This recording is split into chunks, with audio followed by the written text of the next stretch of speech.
بسم اللہ الرحمن الرحیم۔ السلام علیکم۔ اس ویڈیو میں ہم کتاب جواہر البحار جلد نمبر 2 کو آگے کنٹینیو کریں گے۔ اس سے پہلے اگر آپ نے سبسکرائب نہیں کیا تو سبسکرائب کر دیں اور بیل آئیکن پریس کر دیں۔ تو شروع کرتے ہیں۔ کتابیہ سے نکاح کی حرمت۔ لا یحل لک النساء من بعد،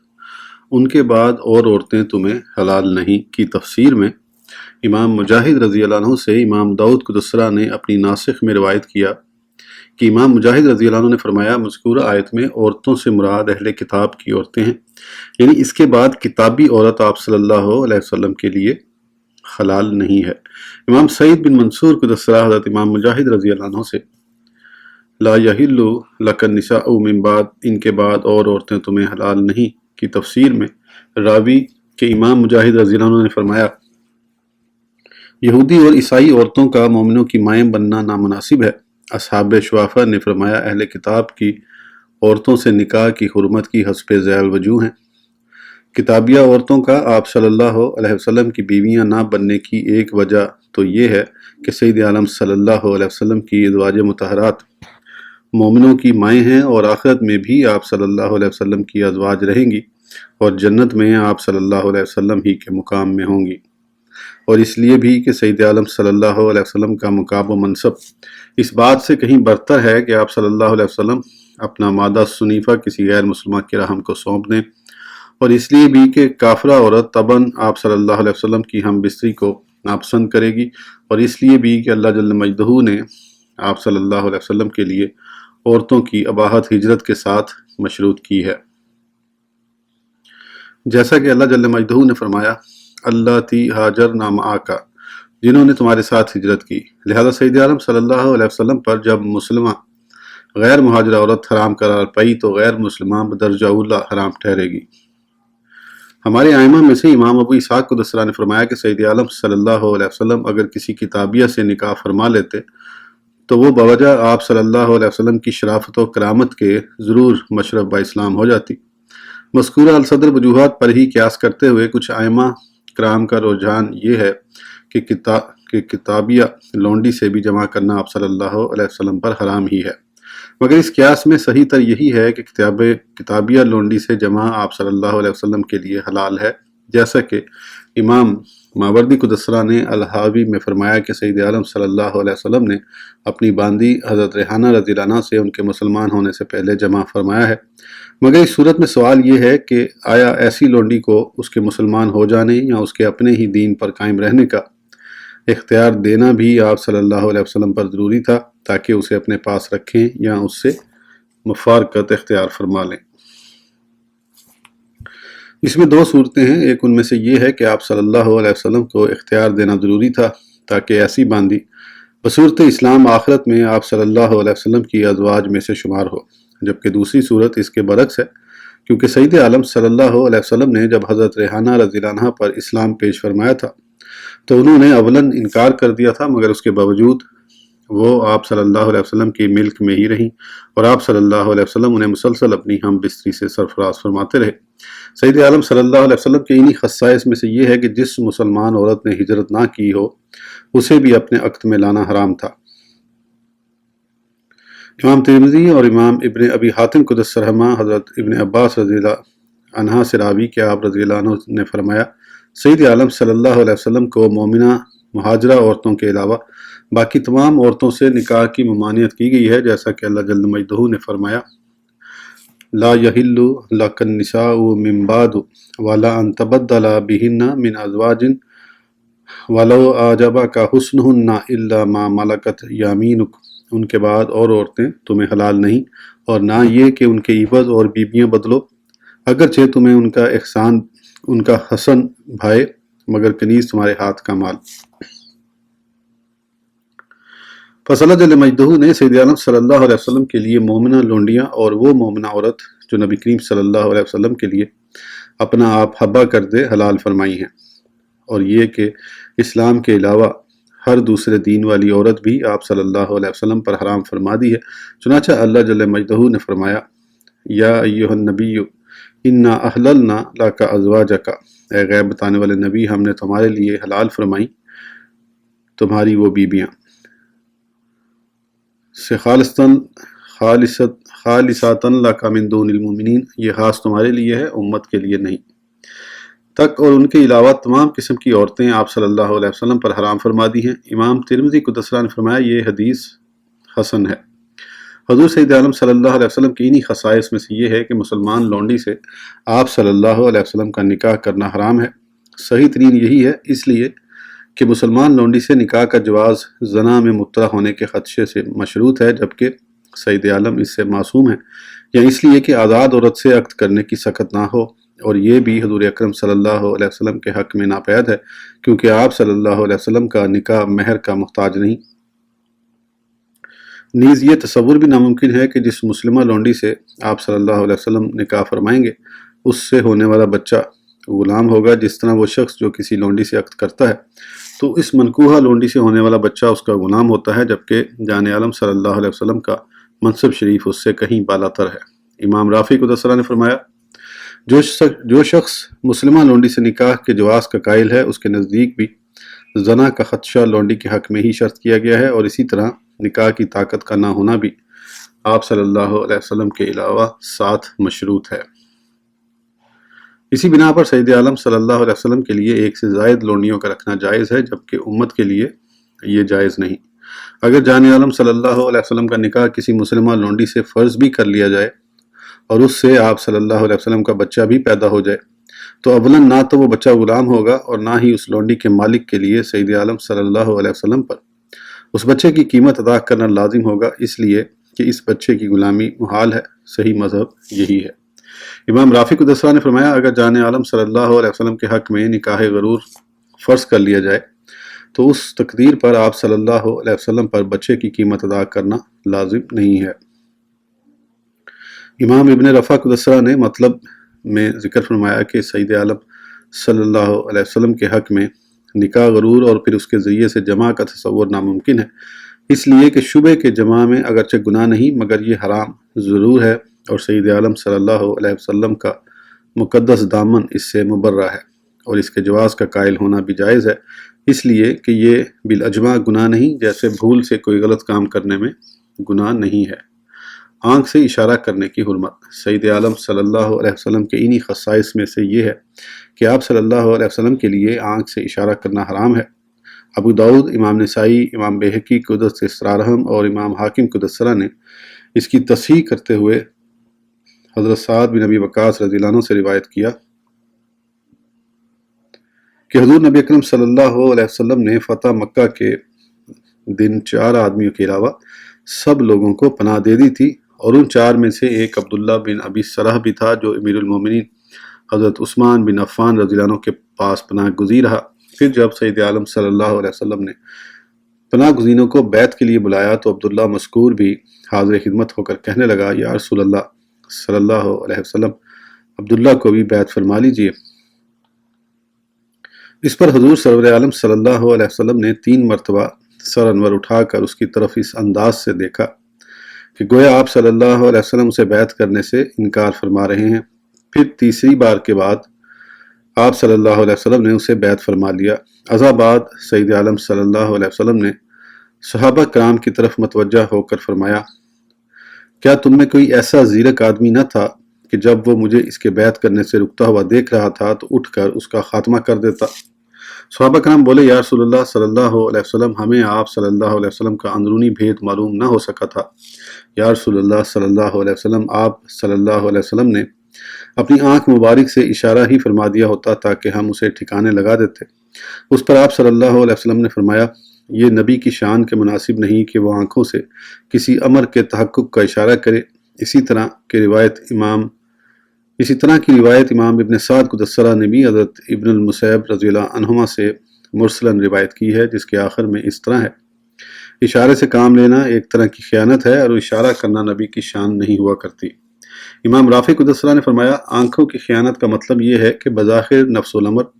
اور واقعے کے خلاف کسی امر مباح کی طرف اشارہ کرنا، جیسے قتل اور پٹائی وغیرہ کا اشارہ کرنا۔ یہ خصوصیت صرف سید عالم صلی اللہ علیہ وسلم کی ہے، ممنوع شے کے علاوہ دوسروں کے لیے یہ حرام نہیں ہے۔ اسی سے صاحب تلخیص نے اس پر استدلال کیا ہے کہ سید عالم صلی اللہ علیہ وسلم کے لیے جنگ میں فریق مخالف کو دھوکہ دینا جائز نہیں۔ صاحب تلخیص کے اس نظریے کی معظم نے مخالفت کی ہے۔ امام رافع قدس سرہ نے فرمایا مخالفت کی وجہ جیسا کہ بروایت حضرت کعب بن مالک رضی اللہ عنہ بخاری و مسلم میں مروی ہے،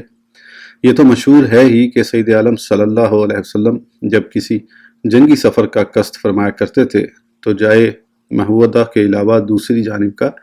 اشارہ فرمایا کرتے تھے۔ دونوں روایتوں میں تطبیق یوں دی جا سکتی ہے، پہلی صورت ذو معنی کلام سے خالی ہوتی ہے جبکہ ثانی صورت تعریضانہ کلام سے لبریز ہوتی ہے۔ صرف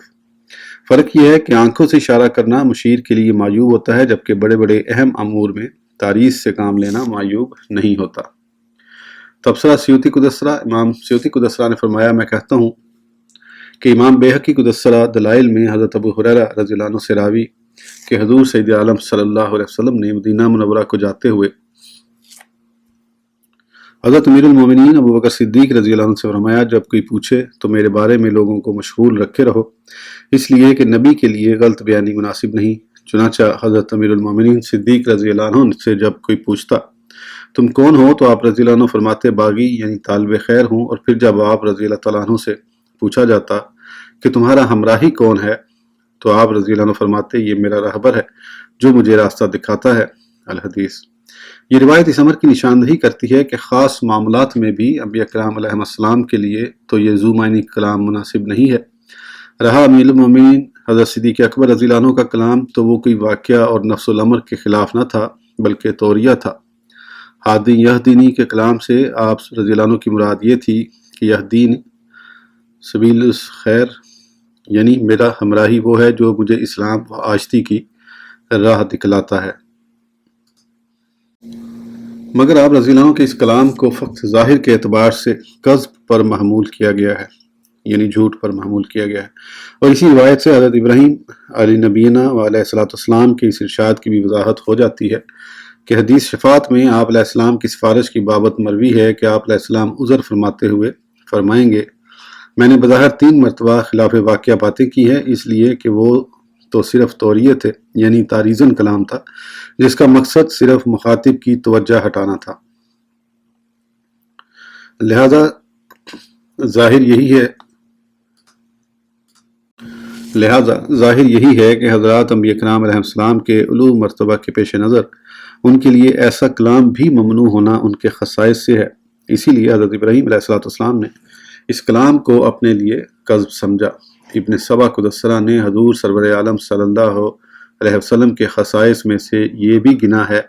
کہ اذان کی آواز سن لینے کے بعد پھر اس بستی پر آپ صلی اللہ علیہ وسلم کے لیے حملہ کر دینا حرام تھا۔ اس کی دلیل بخاری و مسلم کی وہ حدیث ہے جس میں حضرت انس رضی اللہ عنہ سے مروی ہے کہ جان کائنات صلی اللہ علیہ وسلم کی عادت کریمہ یہ تھی کہ جب آپ صلی اللہ علیہ وسلم کسی قوم پر حملے کا ارادہ فرماتے تو صبح ہونے تک انتظار فرمایا کرتے تھے اور دیکھتے تھے کہ یہاں اذان ہوتی ہے یا نہیں۔ اگر اذان کی آواز سنائی دیتی تو پھر اس پر حملہ فرمانے سے رک جایا کرتے تھے، اور اگر اذان سنائی نہ دیتی تو پھر اس پر حملہ فرما دیا کرتے تھے۔ جیسا کہ امام قضائی قدس سرہ نے ذکر فرمایا حضور صلی عالم صلی اللہ علیہ وسلم کے انہی خصائص میں سے یہ بھی ہے کہ مشرکوں کے مقابلے میں مشرکوں کی امداد لینا آپ صلی اللہ علیہ وسلم پر حرام تھا۔ امام بخاری قدس سرہ نے اپنی تاریخ میں حبیب بن یصاف سے روایت کیا کہ انہوں نے کہا کہ ایک مرتبہ حضور جان عالم صلی اللہ علیہ وسلم ایک جنگ کی طرف تشریف لے گئے تو میں نے اور برادری کے ایک شخص نے حاضر خدمت ہو کر عرض کیا یا رسول اللہ صلی اللہ علیہ وسلم ہمیں یہ پسند نہیں کہ جس جنگ میں ہماری قوم تو شریک ہو اور ہم اس میں شرکت سے محروم رہیں۔ سید عالم صلی اللہ علیہ وسلم نے فرمایا کیا تم مسلمان ہو؟ تو ہم نے عرض کیا نہ۔ اس پر سید عالم صلی اللہ علیہ وسلم نے فرمایا ہم مشرکوں کے مقابلے میں مشرکوں کی امداد نہیں چاہتے۔ قاضی ایاز قدس سرہ نے فرمایا حضور سرور عالم صلی اللہ علیہ وسلم کے خصائص سے یہ بھی ہے کہ آپ صلی اللہ علیہ وسلم ظلم پر گواہ نہ بنتے تھے۔ امام بخاری و امام مسلم قدس سرہما نے حضرت نعمان بن بشیر رضی اللہ عنہ سے بھی اسی طرح کی حدیث روایت فرمائی ہے۔ قسم المباحات، عصر کے بعد نفل پڑھنے کا مباح ہونا آپ صلی اللہ علیہ وسلم کے خصائص سے ہے۔ امام نووی قدس سرہ نے روضہ میں فرمایا کہ ایک مرتبہ حضور اکرم صلی اللہ علیہ وسلم کی ظہر کے بعد والی 2 رکعت رہ گئیں تو انہیں عصر کے بعد ادا فرمایا۔ پھر آپ صلی اللہ علیہ وسلم عصر کے بعد انہیں ہمیشہ ادا فرماتے رہے۔ اس ہمیشگی کی خصوصیت دو وجہ سے ہے۔ ان میں سے صحیح تر وجہ یہی ہے کہ یہ سید عالم صلی اللہ علیہ وسلم کے خصائص سے ہے۔ امام مسلم اور امام بیہقی قدس سرہما اپنی اپنی سنن میں حضرت ابو سلمہ رضی اللہ عنہ سے راوی کہ آپ رضی اللہ عنہ نے حضرت ام المومنین عائشہ سلام اللہ علیہا سے ان 2 رکعات کی بابت دریافت کیا جو سرور عالم صلی اللہ علیہ وسلم عصر کے بعد پڑھا کرتے تھے، تو حضرت ام المومنین رضی اللہ عنہ نے فرمایا وہ 2 رکعات تو آپ صلی اللہ علیہ وسلم عصر سے پہلے ہی پڑھا کرتے تھے، مگر ایک مرتبہ وہ آپ صلی اللہ علیہ وسلم سے رہ گئی تھی تو پھر انہیں عصر کے بعد عطا فرمایا۔ ازاں بعد ان پر مواظبت فرماتے رہے، اور سید عالم صلی اللہ علیہ وسلم کی عادت مبارکہ یہ تھی کہ جب کبھی کوئی نماز شروع فرما دی تو پھر اسے ہمیشہ ادا فرمایا کرتے تھے۔ حضرت امام علامہ احمد رضی اللہ عنہ، امام ابو یعلا، امام ابن حبان قدس سرہما بسند صحیح حضرت ام المومنین ام سلمہ سلام اللہ علیہ سے راوی کہ حضرت ام المومنین رضی اللہ عنہ نے فرمایا حضور انور صلی اللہ علیہ وسلم نماز عصر پڑھ کر میری رہائشگاہ پر تشریف لائے اور پھر 2 رکعت نماز ادا کی۔ میں نے عرض کیا یا رسول اللہ صلی اللہ علیہ وسلم، آج آپ صلی اللہ علیہ وسلم نے وہ نماز ادا فرمائی ہے جو اس سے پہلے کبھی ادا نہ فرمائی تھی۔ تو رسول اللہ صلی اللہ علیہ وسلم نے فرمایا حضرت خالد رضی اللہ عنہ کی آمد نے مجھے ان 2 رکعات کی ادائیگی سے روکے رکھا جنہیں میں ظہر کے بعد پڑھا کرتا تھا، اس لیے وہ 2 رکعات میں نے اب ادا کی ہے۔ میں نے عرض کیا یا رسول اللہ صلی اللہ علیہ وسلم، اگر ہم سے 2 رکعات رہ جائیں تو کیا ہم بھی انہیں ادا کر لیا کریں؟ ارشاد فرمایا نہ۔ امام بیہقی قدس نے اپنی سنن میں حضرت ام المومنین عائشہ رضی اللہ عنہ سے روایت کیا کہ حضور انور صلی اللہ علیہ وسلم عصر کے بعد خود تو نماز پڑھا کرتے تھے مگر دوسروں کو اس سے منع فرمایا کرتے تھے، اور خود صوم وصال رکھا کرتے تھے جبکہ دوسروں کو وصال سے روکا کرتے تھے۔ امام بخاری قدس سرہ حضرت ام المومنین عائشہ رضی اللہ عنہ سے راوی کہ آپ رضی اللہ عنہ نے فرمایا حضور سید عالم صلی اللہ علیہ وسلم گھر یا باہر 2 رکعات کبھی نہ چھوڑا کرتے تھے، 2 رکعات فجر کے فرضوں سے پہلے اور 2 رکعات عصر کے بعد۔ بعد نے ذکر کیا کہ نماز کی حالت میں بچہ اٹھا لینا حضور سید عالم صلی اللہ علیہ وسلم کے خصائص میں سے ہے۔ امام بخاری اور امام مسلم قدس سرہ نے حضرت ابو قتادہ رضی اللہ عنہ سے روایت کیا کہ حضور نبی کریم صلی اللہ علیہ وسلم نے اپنی نواسی حضرت امامہ بنت زینب رضی اللہ عنہما کو اٹھائے ہوئے نماز ادا فرمائی، جبکہ آپ صلی اللہ علیہ وسلم سجدے میں جاتے تو انہیں اتار دیا کرتے اور جب قیام فرما ہوتے تو انہیں پھر اٹھا لیا کرتے تھے۔ علامہ ابن حجر قدس سرہ نے بخاری شریف کی شرح میں بعض ائمہ کا قول نقل کرتے ہوئے فرمایا کہ یہ سید عالم صلی اللہ علیہ وسلم کے خصائص سے ہے۔ غائبانہ جنازہ پڑھنے کی خصوصیت حضرت امام علامہ ابو حنیفہ رضی اللہ تعالیٰ عنہ کا مذہب یہ ہے کہ غائبانہ نماز جنازہ پڑھنا حضور سید عالم صلی اللہ علیہ وسلم کے خصائص سے ہے۔ چنانچہ سرور عالم صلی اللہ علیہ وسلم کا حضرت نجاشی رضی اللہ عنہ پر نماز جنازہ پڑھنے کو حضرت امام علامہ احمد رضی اللہ عنہ نے اسی قبیل سے شمار کیا ہے۔ نیز امام علامہ احمد رضی اللہ عنہ نے فرمایا کہ حضور سرور عالم صلی اللہ علیہ وسلم کے علاوہ کسی دوسرے کے لیے غائبانہ نماز جنازہ پڑھنا جائز نہیں۔ ایک جماعت کا مذہب یہ ہے کہ بیٹھ کر نماز پڑھانا سید عالم صلی اللہ علیہ وسلم کے خصائص سے ہے، جیسا کہ صحیحین کی حدیث ہے کہ حضور سرور عالم صلی اللہ علیہ وسلم نے لوگوں کو بیٹھ کر نماز پڑھائی اور دوسروں کو اس سے منع فرمایا۔ امام دار قطنی اور امام بیہقی قدس سرہما نے بطریق جابر شافی اور امام شابی رضی اللہ عنہ سے روایت کیا کہ آپ رحمۃ اللہ تعالیٰ نے فرمایا حضور اکرم صلی اللہ علیہ وسلم نے فرمایا میرے بعد بیٹھ کر کوئی بھی امامت نہ کرائے۔ تبصرہ امام دار قطنی قدس نے فرمایا اس حدیث کو جابر جوفی کے سوا اور کسی نے بھی روایت نہیں کیا، اور جابر جوفی متردد الحدیث ہیں اور یہ حدیث مرسل ہے، لہذا لائق حجت و استدلال نہیں ہو سکتی۔ حضرت امام علامہ شافعی رضی اللہ عنہ نے فرمایا جس آدمی نے اس حدیث سے استدلال کیا ہے اس نے تجاہل عارفانہ سے کام لیا ہے، اس لیے کہ اسے بھی بخوبی علم ہے کہ یہ حدیث مرسل ہونے کی وجہ سے قابل استدلال نہیں ہے، اور اس لیے بھی کہ یہ ایک ایسے آدمی سے مروی ہے جس کی روایت لیتے ہوئے لوگ روگردانی کرتے ہیں۔ بن کھائے پیے روزہ رکھنا۔ صوم وصال کا مباح ہونا سرور عالم صلی اللہ علیہ وسلم کے خصائص سے ہے۔ امام بخاری و مسلم قدس سرہما حضرت ابو ہریرہ رضی اللہ عنہ سے راوی کہ حضور سید عالم صلی اللہ علیہ وسلم نے فرمایا بن کھائے پیے روزہ رکھنے سے اپنے آپ کو بچائے رکھو۔ صحابہ کرام علیہم الرضوان بولے یا رسول اللہ صلی اللہ علیہ وسلم مگر آپ صلی اللہ علیہ وسلم تو اس قسم کے روزے رکھتے ہیں؟ تو آپ صلی اللہ علیہ وسلم نے فرمایا میں تمہاری طرح نہیں ہوں، میری شب باشی اس حال میں ہوتی ہے کہ میرا پروردگار جل مجدہ مجھے کھلاتا اور پلاتا ہے۔ اس حدیث کے مطلب میں اختلاف ہے کہ آیا اس سے حقیقی معنی مراد ہیں یا مجازی۔ بعض ائمہ نے فرمایا کہ اس سے حقیقت ہی مراد ہے کہ آپ صلی اللہ علیہ وسلم کے پاس جنت سے کھانا پینا آتا تھا اور جنتی کھانے سے روزہ افطار نہیں ہوتا، اور بعض نے اسے مجاز پر محمول فرمایا ہے، جس کا مطلب یہ ہے کہ حضور اکرم صلی اللہ علیہ وسلم بن کھائے پیے ایسے ہی قوت رکھی گئی تھی جیسے ایک کھانے پینے والے میں قوت ہوتی ہے۔ جمہور ائمہ کا رجحان یہ ہے کہ بغیر کھائے پیے پے بے پے روزے رکھنا، یعنی اوپر نیچے روزے رکھنا، سید عالم صلی اللہ علیہ وسلم کے لیے مباح تھا، جبکہ حضرت امام الحریمین قدس سرہ کا مذہب یہ ہے کہ صوم وصال سید عالم صلی اللہ علیہ وسلم کے حق میں ایک طرح کے تقرب کو واضح کرتا ہے۔ اس مقام پر صاحب مطلب نے ایک لطیفے کی نشاندہی کی ہے، وہ یہ کہ سید عالم صلی اللہ علیہ وسلم کے لیے صوم وصال کے مباح ہونے کی خصوصیت بمقابلہ تمام امت کے ہے، چند افراد کی نسبت سے نہیں، اس لیے کہ بہت سے اولیاء عظام کے لیے مشہور ہے کہ وہ بن کھائے پیے مسلسل روزے سے رہا کرتے تھے۔ صاحب مطلب نے فرمایا صوم وصال کی ممانعت سب کے اعتبار سے ہوگی۔ امام ابن حبان قدس سرہما نے اپنی صحیح میں اسی حدیث سے اس روایت کے بطلان پر استدلال کیا ہے، جس میں مروی ہے کہ سید عالم صلی اللہ علیہ وسلم کرسنگی کے باعث شکم اقدس پر پتھر باندھ دیا کرتے تھے۔ اس روایت کے بطلان کی وجہ یہ ہے کہ جب سید عالم صلی اللہ علیہ وسلم وصال فرماتے تھے تو آپ صلی اللہ علیہ وسلم کو اللہ عز و جل کھلاتا پلاتا تھا، لہٰذا صوم وصال کی صورت میں آپ صلی اللہ علیہ وسلم اس طرح گرسنک کیسے رکھے جا سکتے ہیں کہ جس سے آپ صلی اللہ علیہ وسلم کو شکم اقدس پر پتھر باندھنے کی ضرورت پڑ جائے۔ سرور عالم صلی اللہ علیہ وسلم کی انہی خصائص میں سے یہ ہے کہ آپ صلی اللہ علیہ وسلم اپنی کلام مبارک میں کسی کام کے ارادے پر کافی بعد بھی انشاءاللہ فرما سکتے ہیں، جیسا کہ اللہ جل مجدہ نے فرمایا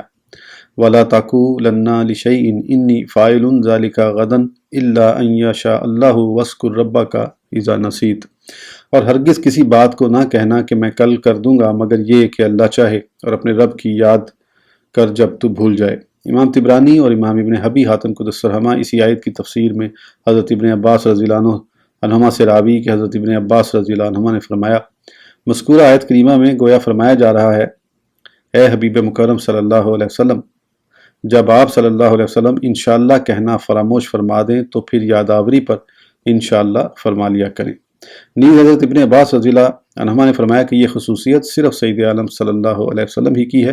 ہم میں سے کسی کے لیے جائز نہیں۔ ہم میں سے مثلا اگر کوئی شخص قسم کھائے اور پھر اس کی قسم کے الغاء کا ارادہ ہو تو فوراً انشاءاللہ کہہ لے۔ شیخ الاسلام امام عز الدین بن عبدالسلام قدس رحمہ اور دوسرے ائمہ کرام نے فرمایا کہ حضور سید عالم صلی اللہ علیہ وسلم کے انہی خصائص میں سے یہ ہے کہ آپ صلی اللہ علیہ وسلم اپنی ذات گرامی اور اللہ جل مجدہ کو ایک ضمیر میں جمع فرما سکتے ہیں، جیسا کہ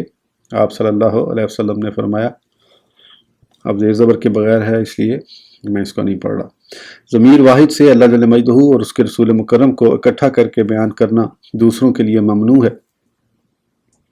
جیسا کہ ایک خطیب نے سید عالم صلی اللہ علیہ وسلم سے فرمایا جبکہ انہوں نے دوران خطبہ یوں کہا تھا،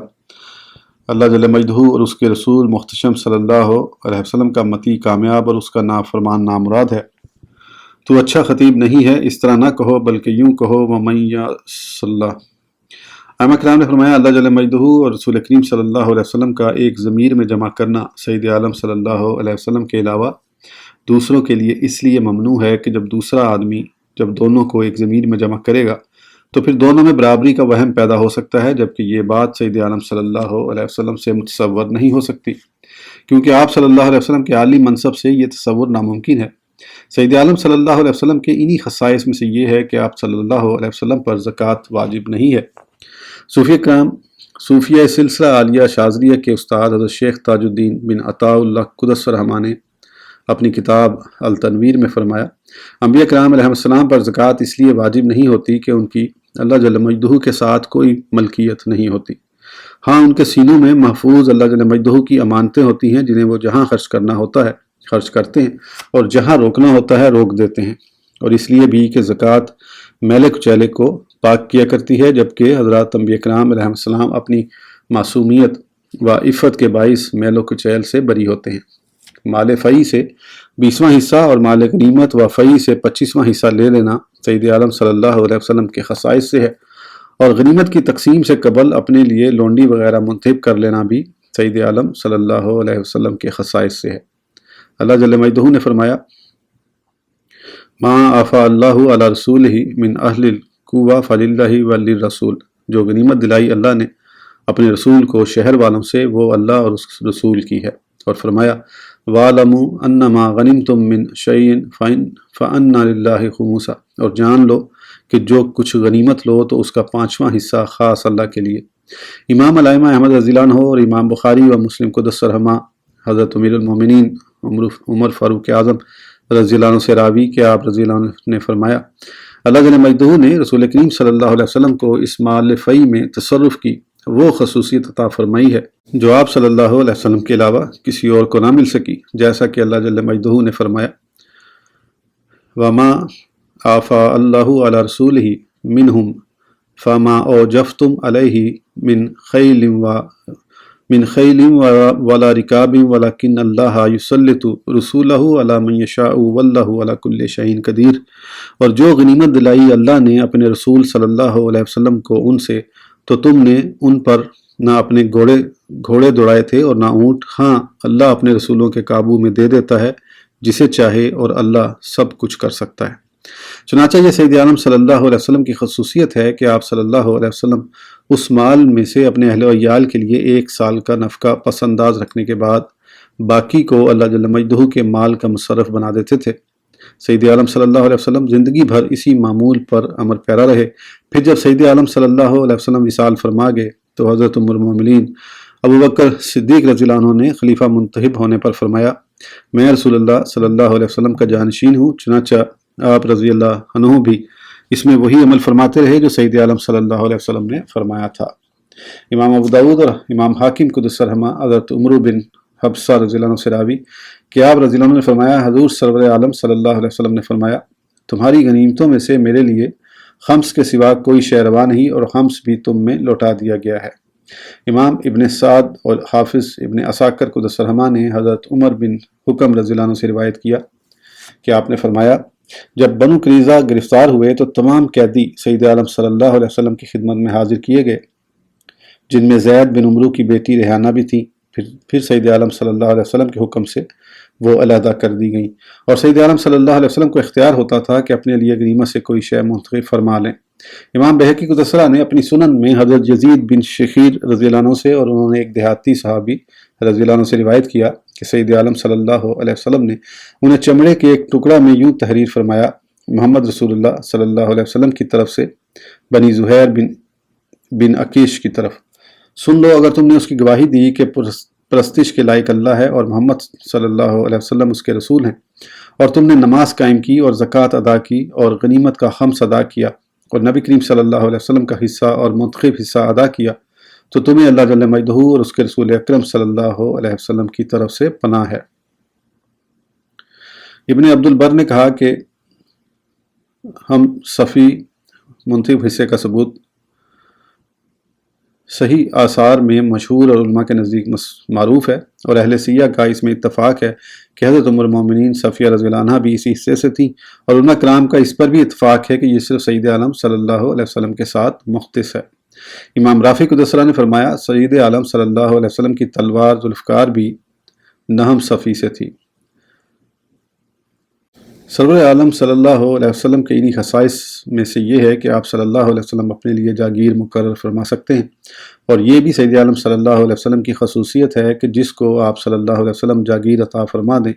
اس میں کسی قسم کی تبدیلی واقع نہیں ہو سکتی۔ امام بخاری قدس سرہ حضرت ابن عباس رضی اللہ عنہ سے راوی کہ حضرت صعب بن جسامہ رضی اللہ عنہ نے فرمایا حضور اکرم صلی اللہ علیہ وسلم نے فرمایا جاگیر مقرر کرنا اللہ جل مجدہ اور اس کے رسول مکرم صلی اللہ علیہ وسلم کے علاوہ اور کسی کے لیے جائز نہیں۔ ائمہ شافعیہ نے فرمایا سید عالم صلی اللہ علیہ وسلم کے خصائص سے ہے کہ آپ صلی اللہ علیہ وسلم بنجر زمین اپنے لیے آباد کروا سکتے ہیں، جبکہ دوسرے حکمرانوں کے لیے قطعاً جائز نہیں۔ البتہ دوسرے مسلمانوں کی منفعت کی خاطر یہ بھی آباد کروا سکتے ہیں، اور بعض نے فرمایا یہ بھی جائز نہیں۔ اور بصورت جواز اس کا بعد والوں کے لیے منتقل کرنا بھی جائز ہے۔ سید عالم صلی اللہ علیہ وسلم جس کسی کو کوئی جاگیر عطا فرما دیں تو اس میں کسی قسم کا تغیر نہیں ہو سکتا اور نہ ہی اس کی حالت بدلی جا سکتی ہے۔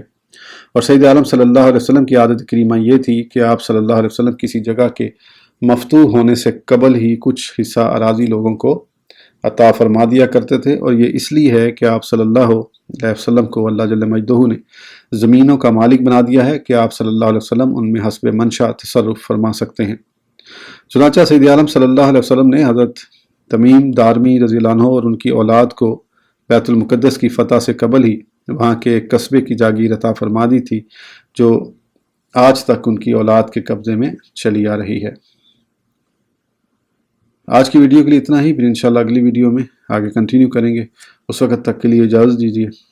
سبسکرائب کرنا نہ بھولیں۔ اللہ حافظ۔